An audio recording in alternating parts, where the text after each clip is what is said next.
News 24 घडामोडी, श्वास चालू घडामोडींचा.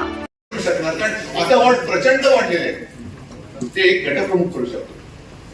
आणि परत एकदा सांगितलं की विधानसभेचा वॉट किती मोठा असू दे, 5 लाखाचा असेल, 10 लाखाचा असेल, असू दे, पण गटप्रमुखांनी फक्त एवढंच म्हटलं पाहिजे की माझ्याकडे 900 नावं आहेत, माझा विधानसभेचा वॉट फक्त 900 लोकांचा आहे आणि या 900 लोकांमध्ये जास्तीत जास्त मतदान मी करून घेतलं तर माझा उमेदवार हा जिंकला. हे सगळ्या गटप्रमुखांनी ठरवलं आणि प्रत्येकाने आपापल्या मतदार यादीपुरतं काम केलं आणि यादीमध्ये जर शिवसेनेच्या उमेदवाराला बहुमत मिळवून दिला, आघाडी मिळवून दिली तर आपण जिंकू शकत नाही. काम छोट आहे पण कर्तृत्व मोठं आहे. आपण मोठमोठ्या सभा घेतो, मिरवणुका काढतो, प्रचंड गर्दी होते, पण त्या गर्दीचं म्हणजे मला एक सुधीर भाऊंचं वाक्य नेहमी आठवतं. आता पावसाचे दिवस आहेत, ठिकठिकाणी आता ओढे, नाले, धबधबे प्रचंड प्रमाणामध्ये मोठ्या प्रमाणात वाहत आहेत. धबधबे आपण होतो, अरे वा काय धबधबा आहे, अप्रतिम. पण पाऊस संपू द्या, 15 दिवसात तो सुकून जातो.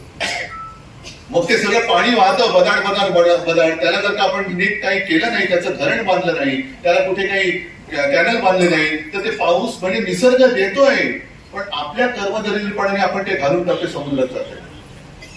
मग त्याला सगळ्याला जोपर्यंत आपण यंत्रणेमध्ये आणत नाही तोपर्यंत त्या धबधब्याचा काय उपयोग नाही. उत्साह बाप आहे पण उत्साहाला यंत्रणेची एक चौकट आपण जोपर्यंत घालत नाही तोपर्यंत उत्साहाचा काही उपयोग होऊ शकत नाही. नुसत्या घोषणा देऊन आपण निवडणुका जिंकू शकत नाही. घोषणा द्यायच्या त्या विजयाच्या द्यायच्या, पण काम करायचं असेल ते विजयासाठी केलं पाहिजे. आता दहीहंडी येतील, त्याच्यानंतर गणपती येणार, नवरात्र येणार, काही ठिकाणी मंडळाच्या मंडळ इकडची तिकडे तिकडची इकडे जातील. मंडळ सगळी आपलीच आहेत ना, मग त्यांच्या माध्यमातून काम काय करायचं. गणपती उत्सवामध्ये सुद्धा नाही म्हटलं तरी या गद्दारीचा उल्लेख करायला काय हरकत आहे.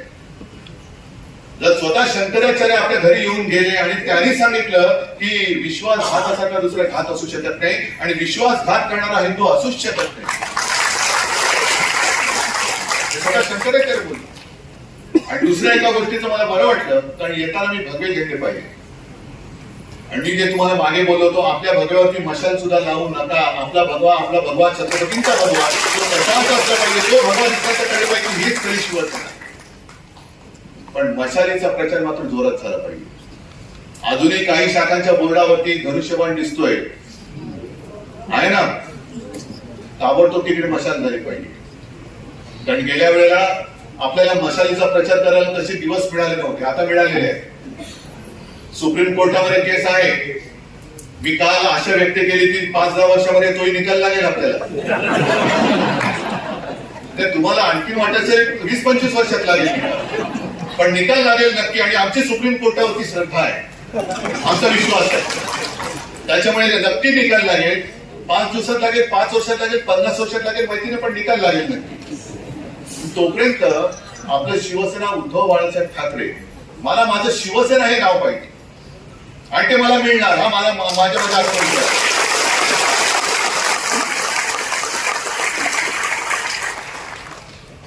धनुष्यबाण तुम्ही चोरला असाल तरी माझं मत आहे की सुप्रीम कोर्टाचा निकाल आहे तो लागेल, पण आता मशालीचा प्रचार हा घरोघरी करा. कारण अनेक ठिकाणी ग्रामीण भागामध्ये या चोर कंपनीने आपल्या शिवसेना प्रमुखांचा फोटो लावला आणि बाळासाहेबांचं धनुष्यबाण. काही जणांनी मला सांगितलं, उद्धवजी हम तो आपको वोट देना चाहते थे. अमराठी लोकांनी सांगितलं, लेकिन हमने गलती से हवाई को दे दिया. हे थोडं आहे, गोंधळाची परिस्थिती आहे. एक तर मशाल आपण स्वतः एक चित्र केले, ते निवडणूक आयोगाकडे दिले आणि त्यांना विनंती केली की जसं पूर्वी आम्ही धनुष्यबाण जे चिन्ह आहे त्याचं चित्र आम्ही तुम्हाला करून दिलं होतं आणि तुम्ही आम्हाला ते मान्य करून दिलं होतं, तसं आमच्या मशालीचं चित्र सुद्धा तुम्ही आम्हाला मान्य करून द्या. आणि मशालीशी साधर्म्य असणारे, मग चिमणी असेल, आणखीन काही असेल, त्या निशाण्या तुम्ही मतपत्रिकेवरती ठेवू नका, ही विनंती आपण त्याने केली आहे. बघू काय होईल, त्याचा पण निकाल 60-65 वर्षात लागेल. पण तोपर्यंत आपली मशाल जी आहे ती घरोघरी पोहोचलीच पाहिजे. आणि लोकांच्या मनात राग आहेच, अगदी मराठी असो, अमराठी असो, अगदी मुस्लिम लोक सुद्धा खूप मोठ्या प्रमाणात आपल्यासोबत आले, ख्रिश्चन आलेले आहेत, ख्रिश्चन पण आले, मुसलमान पण आलेले आहेत. आणि मी तर जाहीर सभेत, अगदी मला वाटतं चिता कॅम्पची सभा होती, बरोबर ना, त्या सभेमध्ये अभी मुझे क्या पता सामने सब बैठे हिंदी में किया भाषण. अचानक मला कारण समोर जी गर्दी होती जिथपर्यंत नजर जात होती तिथपर्यंत सगळी गर्दीच गर्दी, घरं दारं सगळी फुटपाथ तर भरलेच होते, सगळी गर्दी. आणि त्याच्यात मला कळलं की 90% जास्त वस्ती ही इथे मुस्लिम बांधवांची, मुस्लिम समाजाची. मग मी त्यांना सरळ विचारलं, आपको लगता है की मैंने हिंदुत्व छोड़ा? सगळ्यांनी सांगितलं नाही. मग मी त्यांना सगळं क्या मेरा हिंदुत्व आपको मंजूर है या नहीं? सगळे म्हणाले हो. कारण आपलं हिंदुत्व हे वेगळं आहे आणि यांचं हिंदुत्व हे वेगळं आहे. हे हिंदुत्व करतात म्हणजे नुसतं तोडा फोडा आणि राज्य करा असं नाहीये. त्याच्याबद्दल पुढच्या जाहीर सभांमध्ये मी बोलेन. पण हे आग लावण्याचे धंदे हे करतील.